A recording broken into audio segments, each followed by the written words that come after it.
ಸಯ್ಯಿದುನಾ Abdullah Ibn Umar ರಲಿಯಲ್ಲಾಹು ಅನ್ಹು ಪ್ರವಾದಿ ಪ್ರೇಮಕ್ಕೆ ಹೊಸ ಭಾಷೆ ಬರೆದ ಮಹಾತ್ಮ. ಅಲ್ಲಾಹ್, ನಮ್ಮಿಂದ ಅವರನ್ನು ನೀನು ದೂರ ಮಾಡಬೇಡ ಪ್ರಭು. ವೃದ್ಧಾಪ್ಯವನ್ನು ತಲುಪಿರುವ ಆ ಮನುಷ್ಯನಿಗೆ ಬೇಕಾಗಿ ಜನರ ಗುಂಪೊಂದು ಅವರ ಸುತ್ತಲೂ ನಿಂತು ಪ್ರಾರ್ಥಿಸುತ್ತಿದೆ. ಪ್ರೀತಿಯು ಅಭಿಮಾನವಾಗಿದೆ ಎಂದು ಬದುಕಿ ತೋರಿಸಿದ ಮಹಾಮನೀಷಿ ಸಯ್ಯಿದುನಾ ಉಮರುಲ್ ಖತ್ತಾಬರ ಪ್ರೀತಿಯ ಮಗ ಅಬ್ದುಲ್ಲಾಹ್. ಅದೇ ಅಬ್ದುಲ್ಲಾಹ್ ಇಬ್ನ್ ಉಮರ್. ಪರಿಶುದ್ಧ ರಸೂಲ್ ಏನೆಲ್ಲ ಮಾಡಿದ್ದಾರೋ ಅದೆಲ್ಲವನ್ನು ಅದೇ ರೀತಿ ಮಾಡಿ ತೋರಿಸಿದ ಪ್ರವಾದಿ ಪ್ರೇಮದ ಪ್ರತಿರೂಪ. ಓ ಇಬ್ನ್ ಉಮರ್, ನೀವ್ಯಾಕೆ ಒಮ್ಮೆಲೆ ತಲೆ ತಗ್ಗಿಸಿ ನಡೆದದ್ದು? ನನ್ನ ರಸೂಲ್ ಈ ದಾರಿಯಾಗಿ ಬಂದಾಗ ಇಲ್ಲೊಂದು ವೃಕ್ಷವಿತ್ತು, ಅದಕ್ಕೆ ತಲೆ ತಾಗದಂತೆ ನನ್ನ ರಸೂಲರು ತಲೆಬಾಗಿಸಿ ನಡೆದಿದ್ದರು. ಇಂದು ಈ ಸ್ಥಳದಲ್ಲಿ ಮರವಿಲ್ಲದಿದ್ದರೂ ಇಲ್ಲಿಗೆ ಬಂದಾಗ ಈ ಅಬ್ದುಲ್ಲಾನ ತಲೆ ತನ್ನಿಂತಾನೆ ಬಾಗುತ್ತದೆ.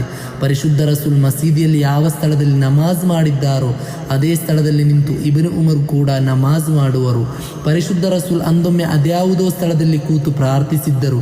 ಇಬ್ನ್ ಉಮರ್ ಆ ಸ್ಥಳವನ್ನು ತಲುಪಿದ ಪ್ರತಿ ಬಾರಿಯೂ ಪರಿಶುದ್ಧ ರಸೂಲ್ ಕೂತ ಅದೇ ಸ್ಥಳದಲ್ಲಿ ಕೂತು ಪ್ರಾರ್ಥಿಸುತ್ತಿದ್ದರು. ಪ್ರಯಾಣಿಸುತ್ತಿರಬೇಕಾದರೆ ದಾರಿ ಮಧ್ಯೆ ಒಂಟೆಯಿಂದ ಇಳಿದು 2 ರಕಾತ್ ಸುನ್ನತ್ ನಮಾಜ್ ಮಾಡುತ್ತಿರಬೇಕಾದರೆ ಯಾರೋ ಕೇಳಿದರು, ನೀವ್ಯಾಕೆ ಇಲ್ಲಿ ನಮಾಜ್ ಮಾಡುತ್ತಿರುವುದು? ನನ್ನ ರಸೂಲ್ ಅಂದೊಮ್ಮೆ ಪ್ರಯಾಣದ ಮಧ್ಯೆ ಇಲ್ಲಿ ನಮಾಜ್ ಮಾಡಿದ್ದರು. ಆ ಸ್ಥಳವನ್ನು ತಲುಪಿದರೆ 2 ರಕಾತ್ ಇಬ್ನ್ ಉಮರ್ ರವರ ಪಾಲಿಗೆ ನಿರ್ಬಂಧವಾಗಿತ್ತು.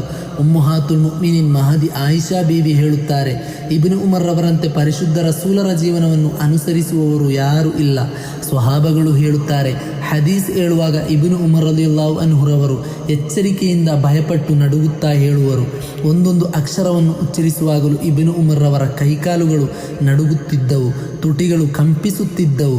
ನಬಿಯೇ, ಈ ಉಮ್ಮತಿಗೆ ಸಾಕ್ಷಿಯಾಗಿ ನಿಮ್ಮನ್ನು ಕರೆತರುತ್ತೇವೆ. ವಿಶುದ್ಧ ಕುರ್ಆನಿನ ಈ ಸೂಕ್ತವನ್ನು ತಲುಪಿದಾಗ ಇಬ್ನ್ ಉಮರ್ ರಲಿಯಲ್ಲಾಹು ಅನ್ಹುರವರು ಜೋರಾಗಿ ಕಣ್ಣೀರಿಟ್ಟರು.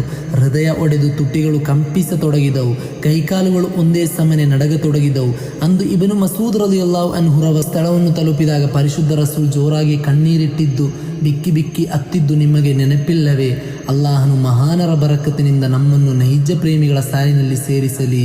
ನೆನಪಿಡಿ, ಇದೇ ಮಹಾತ್ಮರಾದ ಸ್ವಹಾಬಿಯ ಬಗ್ಗೆಯಾಗಿತ್ತು. ಸಲಫಿಗಳ ನಾಯಕ ಇಬ್ನ್ ತೈಮಿಯ ಹೇಳಿದ್ದು ಅಬ್ದುಲ್ಲಾಹ್ ಇಬ್ನ್ ಉಮರ್ ಬಿದ್ಅತ್ ಮಾಡಿದವರೆಂದು. ನಊದು ಬಿಲ್ಲಾ, ಈ ಇಬ್ನ್ ತೈಮಿಯರವರನ್ನು ತಲೆಯಲ್ಲಿ ಹೊತ್ತು ತಿರುಗುವ ಸಲಫಿಗಳ ಜೊತೆ ಸ್ನೇಹದಿಂದಿರಲು ಒಬ್ಬ ಸತ್ಯವಿಶ್ವಾಸಿಗೆ ಸಾಧ್ಯನಾ?